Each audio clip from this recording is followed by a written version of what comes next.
Okay, so now we can start our part of talking. Welcome to today's seminar. So we are going to talk about engineering across the culture. And the video you saw, surely, as Elisabeth said, it is exaggerating, but it contains some point we are talking about today.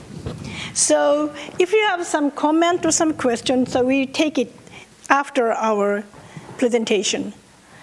And today's presenter is Elisabeth Keller. Hello, I am Elisabeth, and I'll come after Yoko. Yoko will start, and I will. Yeah, and Yoko, Takau, Drobin. We're both working at Department of Learning and Engineering and Science. So today's agenda is those 3 points. Engineering across the culture. So we talk about what culture is and why it matters, and obstacles and the benefit of the difference. And then we talk about a 10-fold path to global competence. So first of all, we show you this diagram. This diagram shows how Sweden felt the cultural distance to different nations. You see, just started with Swede, no distance, and then coming Norwegian, Finnish, Britain, and German, that European countries, and come to America, Poland, Jews, Greek. That's both the nation and the ethnic group too. But anyway, so it's just increasing. And when you come to the other sides, then they, as a Swede, feel very much distance to the Chinese, Iraq, Romani, and Somalis. So this is something called diversity barometer, which was examined by 2014. And this could be done in each country and show that. So this in mind, we say that we are different, yes. And why we have to think about that diversity? Because it has a great benefit, the benefit of differences.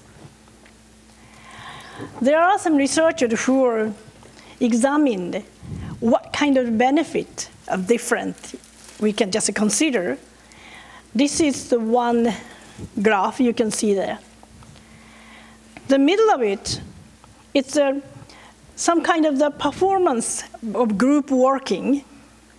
Normally it's have a very common that one high top monocultural team, they can make this kind of performance. But in the case of multicultural teams' performance, we could see the two tops.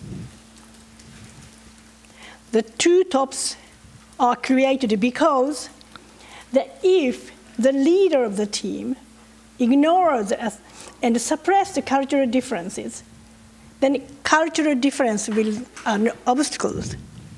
Then the performance will be very poor, as you see the left side of the graph. The other top is the opposite that. The team leader acknowledges and supports cultural difference.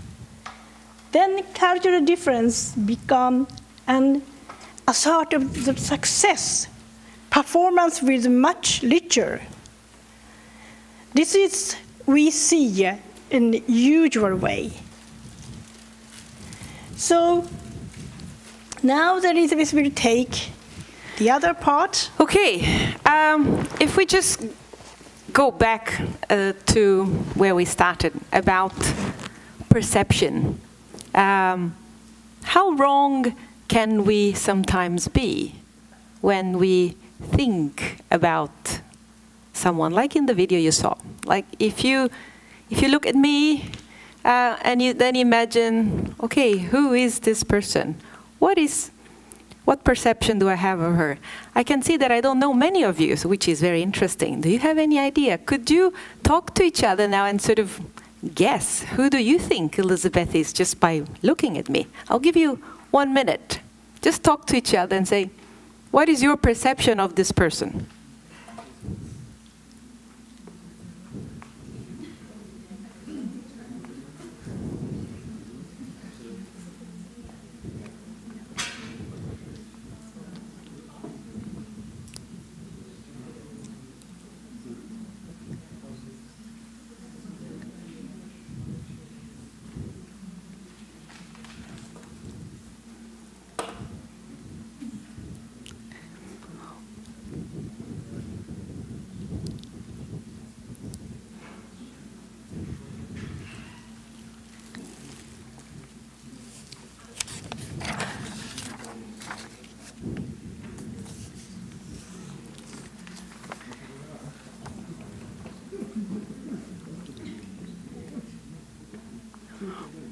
Okay, so I will not go into details, but what I'm trying to get you to think is that when we don't really know, we become a little anxious, and also we have our stereotypes. When you look at me, you think, oh, she's Asian, but how wrong can you be?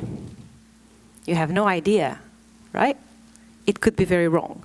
And no, I'm not Asian. I was born in Brazil. So I ended up here in Sweden. So you would never know that I can speak Portuguese, and I can speak Japanese, and I can speak Swedish and English. So it's hard to know just by looking. So these are very often called the obstacles.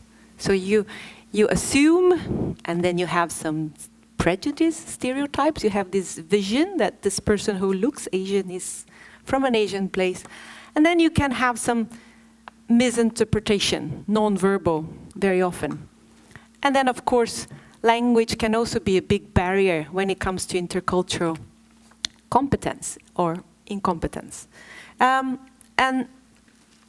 have you ever heard of this metaphor?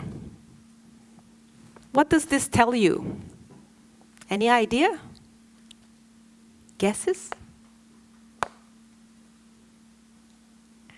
Now we are moving a little bit into culture, that is, okay? So this metaphor is very often used when we talk about culture, which means what we see is not the whole picture.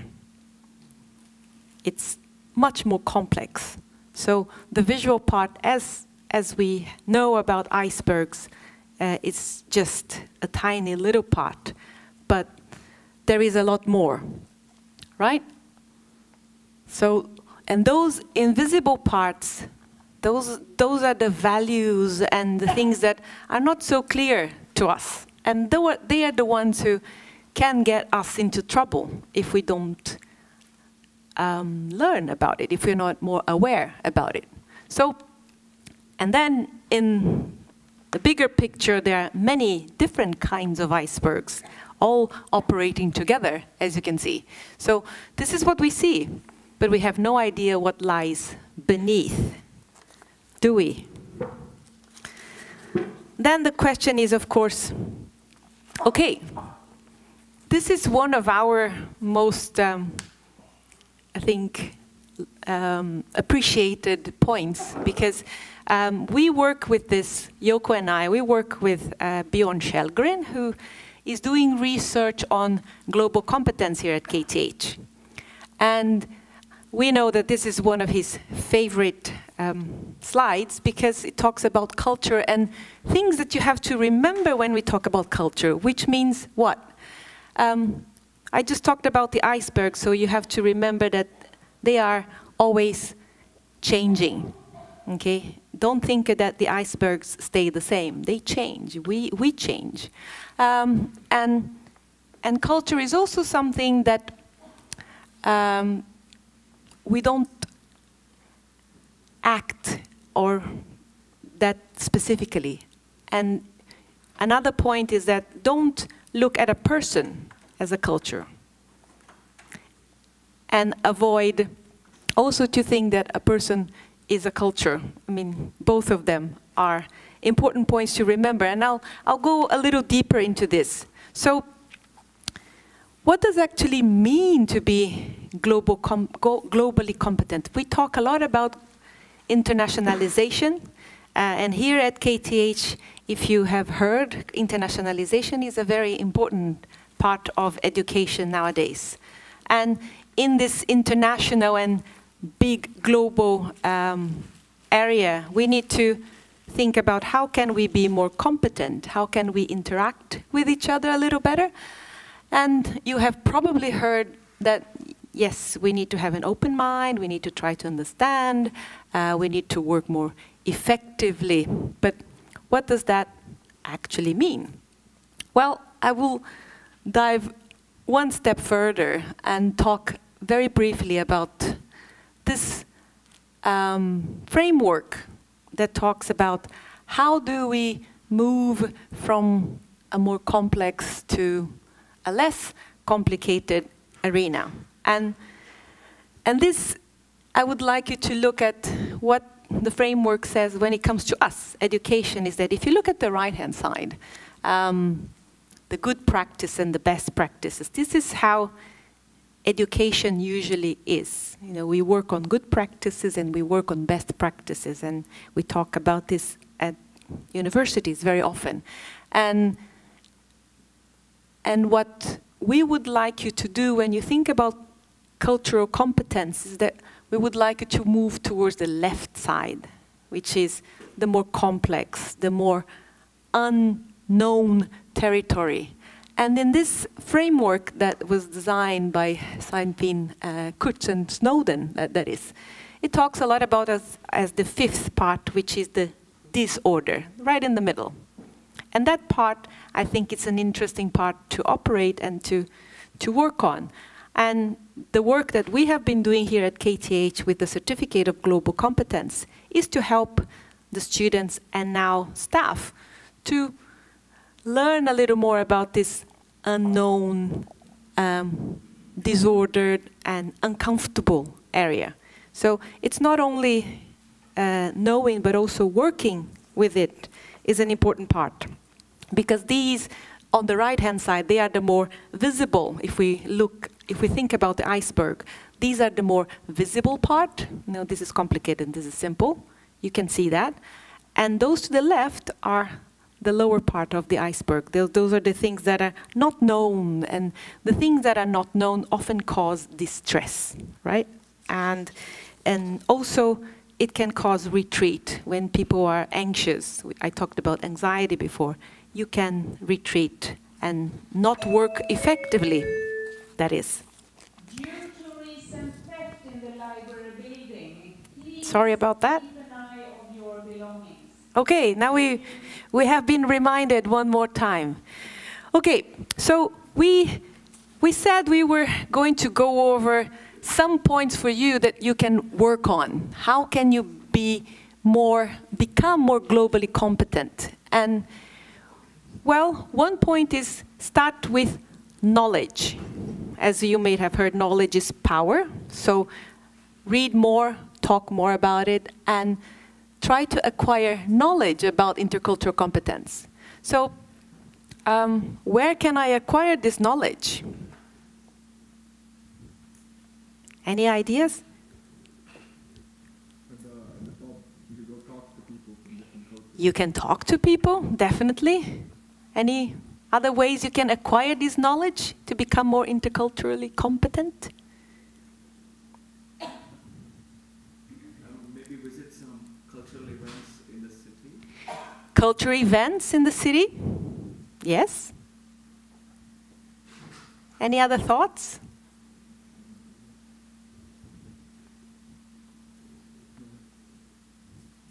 No? Okay. We'll talk a little more about when we and explain the Certificate of Global Competence. Well, the next point that I would like to make here when we talk about being competent is that I would like you to think as intercultural competence as a skill. Which means what? Well, skills you can work on and you can develop and you can become better. So first you read about it, you try to know more about it, discuss, and also you try to reflect upon it, because when we reflect often is when we learn something, isn't it? You can read about it and you can be present, but very often learning will occur when we think back and say, this is what happened. That's when you learn, and then that's when you acquire a new skill. So think of global competency as a skill that we hope that KTH students will work on constantly and have that in mind. And the next point is, well, of course, if you talk about knowledge and if you talk about skills, it has to be backed by your attitude. So sometimes a change in attitude is necessary for you to say that you are more competent. And that means what? Well, as you heard before, open-mindedness, yes, but you also need to be curious. So curiosity is an important part of learning. Isn't that so? Have you heard that before? Yes? If we are curious, we are willing to learn, we want to know more. And that means that will make you more competent. But also, I think I talked about perception before and stereotypes. So in order for you to be able to say that you are globally competent, you also have to be less judgmental. So be more open in the sense that don't judge first. Try to listen and observe first before you make any judgments of a situation. And then, of course, we have to be tolerant. Tolerant for things that are uncertain. And that's when I talked about anxiety. How can you prevent that anxiety? Right? So, everything sounds easy, but how am I supposed to learn all this? Now I'll give you a few minutes to actually talk to each other. Can you talk to the person next to you and see if you can think about how you could actually learn this and put this all into practice? Please.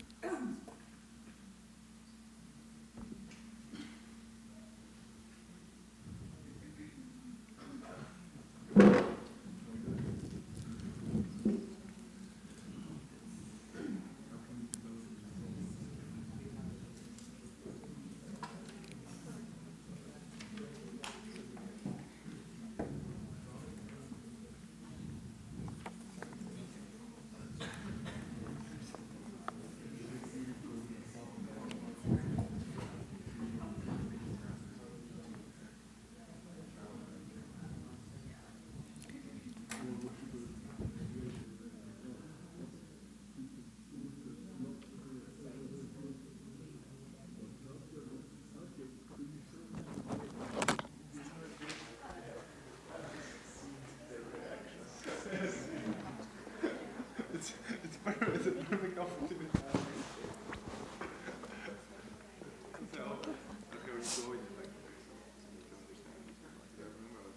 Okay, would you like to share this with the others, what you have talked about? Yoko comes with a microphone. Not coming, I'm a cat. I throw it out. Anybody would like to share? Please. Don't be shy. Okay, I didn't expect that. We talk to the black part? Okay. Yes. Okay.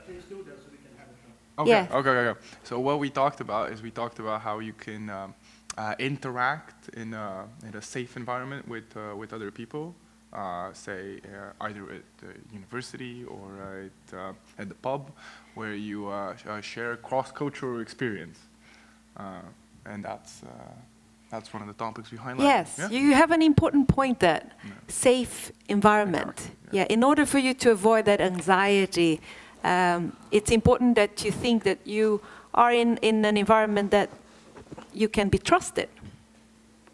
Yeah, that's also very much linked to learning, definitely. Any other thoughts?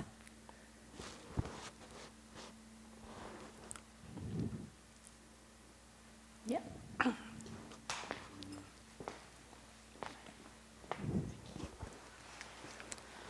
We talked about how you should take advantage of opportunities to learn new things. Like the university offers language courses, so if you have the resources available to you and you would like to learn new languages, to take advantage of those opportunities. Yes. Thank you very much for mentioning it. Yes, definitely. KTH does offer languages, and that's also another opportunity for you to know and learn about a culture, because culture is very often linked to the language that you are learning. So absolutely. There is this Global Week also event coming up soon, if you have seen the banner. There you will see other universities and you will meet other people. So yes, be open to what kind of events are around you. Absolutely. Any other thoughts?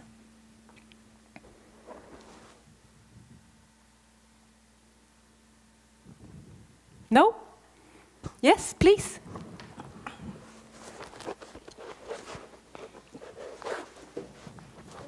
Can we catch? I got it. Okay.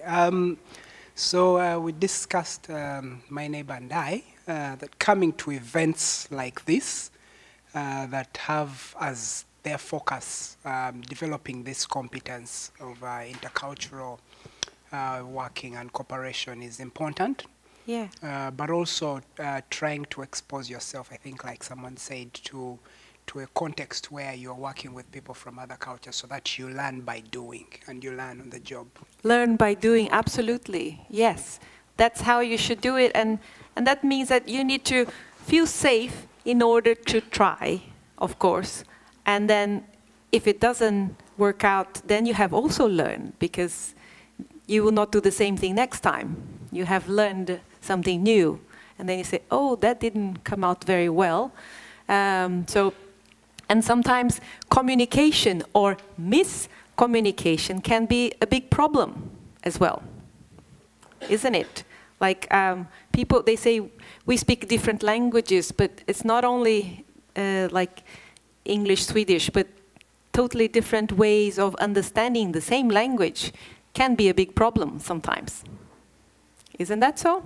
So you need to clarify and make sure that what you are trying to say and what you are trying to do is actually perceived the same way from others. Have you ever been in a situation where miscommunication was a big problem? Yes? Would you like to share? No? I can share one experience that I have had here at KTH with one of my students, for example. I sent an email to a student who had missed the class, and I used a word that did not have the same impact that it had for me. And it was a single word. I don't want to go into details, but a single word caused this student to be extremely, extremely angry at me and sent me back a reply, a very long email saying how offended this person was because of a single word. And then I said, oh, I'm very sorry, but I didn't mean this. What I meant was that. Then we could continue the communication. But even though we were speaking the same language, we didn't really understand each other. So miscommunication can also cause, and in this case was just that this person had another perception of the word from the person's culture, and I was using the word in English as we would often use in an English context, and it was completely different. So that can also cause big problems. Okay, so what has KTH done to help students to start with is that in the autumn of 2017, we started running courses, the language unit that is, on global competence. Well, it's a certificate, in fact, and the idea is that it's a three-step program, as you can see, that it is composed of one course, and then a period abroad, And then when you come back to KTH, then you have another course. And by the time you get your degree, you'll get a certificate saying that you have actually actively worked with this skill and that you can use for other things. And we have also now started courses for staff, and that's quite new because we are just running the course for staff right now. So there is work in this area, and we do think it's valuable and important. And we would like you to just, if you're curious, please go and visit the website. You can get more details. So we would just like to finish with a few words for you to keep in mind. Please remember what I said about the hidden things that we don't see, and try to understand that diversity is actually something good. We have to embrace diversity. Different is good because it makes you grow a little more. So if you have that kind of mind that you embrace diversity, then you are on the path of being very competent when it comes to interculturality. And as I said to you, assumptions, perceptions, we have to be a bit careful with them and understand that, you know, stereotypes, not all Swedes are what we think they are. Isn't that so? So they are not all quiet, they are not all like this and like that. So we have these stereotypes in mind, and they are not all. And last but not least, as we keep saying when it comes to intercultural communication, and please have an open mind. And I think we are going to finish here. Any questions? Anything that you would like to ask to us who are here? We have another teacher here, also from the language unit, a French teacher, that is. Yoko teaches Japanese. We have Spanish, Swedish for foreign people, English, of course. Any questions? Yeah. Yes? Wonderful. So can you give more information about the course? Is it more of theoretical, or is there more workshop activities that is involved in getting this certificate of global competence? The first course is a 4.5 credit course, and it's a mixture of literature and discussions, but it's we do focus on student-centered learning, so there is a lot of activities in class, a lot of discussions, because, yes, it's to get all the information in. All right. It's a very popular course, by the way. It's always full. I think we've and the credits run... will account to the final, the program, the master's program credit? Yes, depending on if you were in a 5-year program or 3-year program, there are different ways you could do that. All right. Thank you so much. Yes. Yes, exactly. That's okay. His question was just the number of the course, and that's correct. Okay? Any more questions? No? So if there are no more questions, we would really like to thank you for being here today. And as those of you who have been here in seminars before, we ask you to write down yes, a feedback. And thank you very much. So if you have any questions, those are our emails, and you can always contact us. As I said, Bjorn Kjellgren is also the study director, and he is responsible for the Certificate of Global Competence, so he can even give you more information if you would like. But do not hesitate to contact us. Thank you very much for coming today.